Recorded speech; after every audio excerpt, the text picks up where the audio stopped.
بسم اللہ الرحمن الرحیم۔ بیوی ہو تو ایسی 2 ماہ سے کوئی میرے دروازے پر روزانہ کچرا پھینک کر چلا جاتا۔ بڑی کوشش کے باوجود وہ پکڑ میں نہیں آیا۔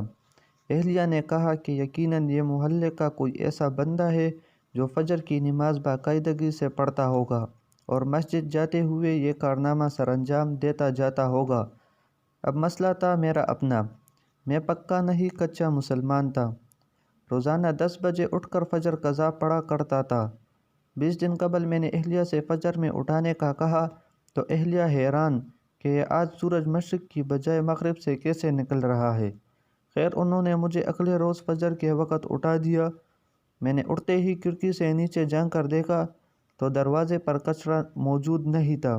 فٹافٹ وضو کیا، کھڑکی کے پاس ہی مصلی بچھایا اور 2 رکعت سنت کھٹاکھٹ پڑھ کر پھر سے جھانک کر دیکھا تو کچرا دروازے پر پڑا میرا منہ چڑھا رہا تھا۔ خیر پھر 2 رکعت فرض پڑھ کر دوبارہ سو گیا۔ اگلے دن سنت کی بجائے فرض پڑھتے کچرا پھینک دیا گیا۔ 4 دن اسی طرح گزر گئے لیکن کچرا پھینکنے والے کو پکڑ نہیں پایا۔ 5ویں دن اہلیہ کہنے لگی، ماشاءاللہ آپ اب فجر کی نماز پڑھنے لگے ہیں تو مسجد میں باجماعت نماز پڑھ لیا کیجیے۔ بات دل کو لگی اور 5ویں دن سنت گھر میں پڑھ کر جماعت سے 15 منٹ پہلے دروازے پر کرسی لگا کر بیٹھ گیا اور محلے کے نمازی حضرات کو آتے دیکھنے لگا کہ کس نمازی کے ہاتھ میں کچرے کا شاپر ہے، لیکن افسوس سارے خالی ہاتھ آتے دکھائی دیے۔ نماز پڑھ کر آیا تو دروازے پر کچرا موجود نہیں تھا۔ 1 ہفتے مسلسل پابندی سے باجماعت نماز پڑھنے کے بعد میں نے اہلیہ سے کہا، بیگم اب کچرا پھینکنے والا شاید ڈر گیا ہے، جب ہی کچرا نہیں پھینک رہا۔ اب آپ مجھے فجر کے وقت نہیں اٹھانا۔ اہلیہ کچھ نہیں بولی۔ کہ اگلے دن اہلیہ نے مجھے نہیں اٹھایا، البتہ میری خود آنکھ کھل گئی۔ کھڑکی سے جھانک کر دیکھا تو کچرا دروازے پر موجود تھا۔ ٹائم دیکھا تو فجر کا وقت تو باقی تھا لیکن جماعت نکل چکی تھی۔ اب اگلے دن پھر وہی معمول تھا۔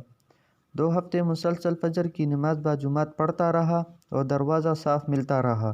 2 ہفتے بعد اب میری جماعت سے فجر کی نماز پڑھنے کی عادت ہو چکی تھی اور الحمدللہ میں باجماعت فجر کی نماز پڑھنا شروع ہو گیا۔ پھر کچھ دن بعد رات کے کھانے میں اس کچرا پھینکنے والے کا ذکر آ گیا۔ میں اسے برا بھلا کہنے لگا۔ بیٹا بولا، ابو آپ اسے برا تو نہ کہے، بلکہ وہ تو آپ کا محسن ہے جس کی وجہ سے آپ فجر کی نماز باجماعت پابندی سے پڑھنے لگے ہیں۔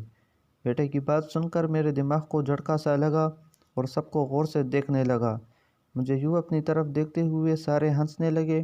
بیٹا کہنے لگا، ابو آپ کی وہ محسن اور کوئی نہیں بلکہ امی ہے، آپ امی کا شکریہ ادا کیجیے۔